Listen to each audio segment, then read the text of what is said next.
So this happened about 15 years ago, but to this day I cannot live in a ground floor building. When I was 15, I was staying at my mom's house for the weekend. My parents are divorced, so it was just me and her. It was about 12:30 a.m., and I was just chilling in the living room while my mom was asleep.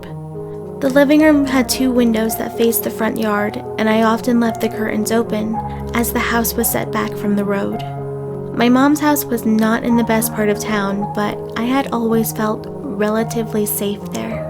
While I was watching TV in my pajamas, I saw movement out of the corner of my eye from the window that was closest to me. It was only about 4 feet away. I turned and looked out the window. A man's face was staring right back at me, smiling the most hideous grin I had ever seen. I was frozen for about 20 seconds, just sitting there with my eyes locked on his. Suddenly, my panic set in, and I leapt up from the sofa and tried to run to my mom. I slammed my leg right above my knee into the wooden coffee table and fell to the ground, my leg feeling like it was jelly. I scrambled up and shouted for my mom. My mom came running in half asleep, wondering what was wrong. I started stammering that someone was just in the window, watching me. Just as my mom was starting to realize what I was saying, we both heard someone attempting to open the front door to the house. Me and my mom both stood still, thanking God that it was double locked. But then when it stopped, my mother looked horribly grave and just whispered, "The back door."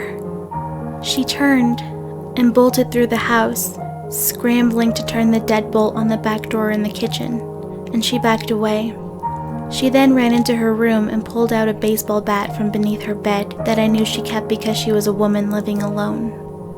Frantically, she asked me to call the police, which I did, whispering to the operator that someone was trying to get into my house. We then saw a shadow approach the back door quickly and trying to desperately open the door, kicking and grunting while they tried to get in. My mother shouted, "I have a bat and I will fucking kill you if you try to get in this house. We have called the police and they are on their way." The person on the other side stopped and was still for about 30 seconds before turning and running away. My mom and I stood in the middle of the kitchen for the 20 minutes it took the police to get to us. The whole time my mother had the bat raised and ready to strike. When the police finally came, they looked around the house. They found that the flowers outside the window were trampled, and there were several cigarette butts on the ground outside the window where I saw the man. No one in my house smokes, and the police assumed he'd been there for a while. They didn't find him, but they took my description and we never heard anything more about it. My mom moved away from that house a year later, even though we never had another incident. Now I live in another country with my husband, who wonders why I have no desire to own a house and love living in high-rise apartments. I also pay for state-of-the-art home security and have a baseball bat in my closet, just like Mom. I have no idea what would have happened if my mother had not realized the back door was unlocked and had beaten the man to it, or if for some reason my mother wasn't there that night as she worked late. I don't know if the man thought he could overpower 2 women alone, or if he was just trying to scare us. Whatever that man had intended, I pray he didn't find someone else who forgot to lock their back door. This happened to a friend of mine who lived in the same neighborhood as me when we were about 8 or 9 years old. My friend, E, and her family lived just a few houses down the street from mine. We lived in a neighborhood where almost everyone knew each other. The biggest worry we ever had was that some outsider would come into the neighborhood and cause trouble. Some people even left their homes unlocked because we felt that safe. There was an incredibly nice family that lived directly across the street from E's house. A mom, a dad, a 16-year-old son, and their other mentally challenged son who was 22 years old. I'll call him Tim. Tim was always home because he wasn't employed due to his disability, but his parents were working full-time and his brother had school. All day, every day, he would be outside waving and smiling at anyone who drove or walked by. Big smiles, showing all his teeth and sometimes giggling, just out of pure excitement and happiness of interacting with other people since he spent most of his time alone. He was not creepy. One day, E was sick and didn't go to school. Even though she was only about 8 or 9, E was allowed to stay home sick by herself. Plus her mom was going to be home around 2 o'clock anyways, since she only worked part-time and the neighborhood was safe. E locked all the doors, except the one that led into the garage. They used this as their front door because it was easier in those cookie-cutter homes to just open the garage, pull in, get out of the car, close the garage, and walk into their house through the unlocked door that led from the inside of the garage to the inside of their home. This is obviously not the safest way to protect your home from intruders, but we literally all did it, as if a flimsy garage door could keep anyone from getting into it if they wanted.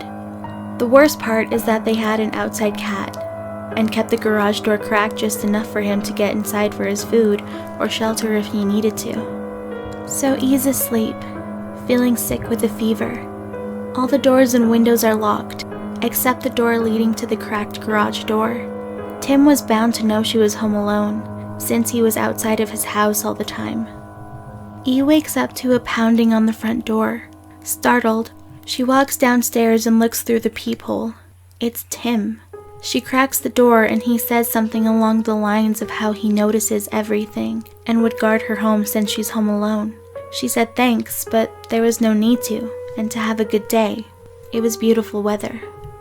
He looked pissed. He got angry and said, "You think I can't do it because I'm dumb, but you watch and see 'cause me ain't dumb." She said sorry and she didn't mean it like that, but she had to rest now. She dozed off and woke up to a noise downstairs in the kitchen, the room the door from the garage led into. She hadn't heard the garage door open, but she was sick, so she figured she was deep in sleep and just hadn't noticed.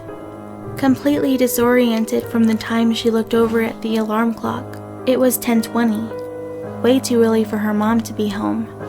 At that moment, she heard noises again downstairs. She didn't call out. She had been sleeping in her parents' bedroom and ran into their bathroom, slamming the door loudly. Then, she remembered their bathroom door had no lock on it. The noise she made slamming the door alerted the intruder to where in the house she was at, and she heard big footsteps coming up the stairs. She moved quickly and quietly to her parents' closet, which was on the other side of the big room. She closed the doors and hid behind some clothes, all the time thinking how someone could have gotten inside. She remembered that the garage door was cracked for the cat, slightly, but not close enough for a thin person to slip underneath. Tim walks into the bedroom. He's tall and thin. She can see him through the closet doors. She sees he's holding a knife and did everything she could not to scream. He quickly went to the master bedroom, where she was just moments before. These cookie-cutter houses only had about 3 floor plan layouts, so it wasn't hard for him to find. He looked inside the bathroom and didn't see her, then started making loud, throaty noises, like someone would if they're frustrated and angry, while pacing the entire house. She stayed in the closet for hours, even after she heard him exit through the front door. She stayed until her mom got home. She was crying hysterically and told her mom what happened. Had she not been so upset, and had one of their kitchen knives not had been left by the front door, her mom might have blamed it on being delirious from a high fever because nobody would expect Tim to do that. The police were called, and a report was filed. I'm not sure if he had any charges pressed against him because she only told me the story once. She refused to talk about it again. I overheard her parents a few times talking about the situation to my parents, but never heard what the consequences were. E was so traumatized, she went to therapy afterwards for several years, and still wouldn't talk to anyone about it because she didn't want to remember or relive the experience. We even moved into an apartment together years and years later for college purposes. She never talked about Tim. It was like he never existed, and I never asked. I noticed she always locked the front door, which you should, of course. Always locked the door that led to the patio and balcony, even though we were on the 7th level. And always locked her bedroom door, onto which she added an additional lock. And when she locked all of these doors and the windows, she always checked 3 times. Every single time. I often wonder if there was more to the story than what E told me. We were kids after all, and sometimes kids don't know how to explain things they don't understand. It is terrifying to think about what his intentions were, and if he perhaps did find E and something else happened. As horrifying as the experience must have been for her, it made a huge statement in the neighborhood for everyone to be more careful. I will always make sure everything is locked. I don't ever want to meet you again, Tim.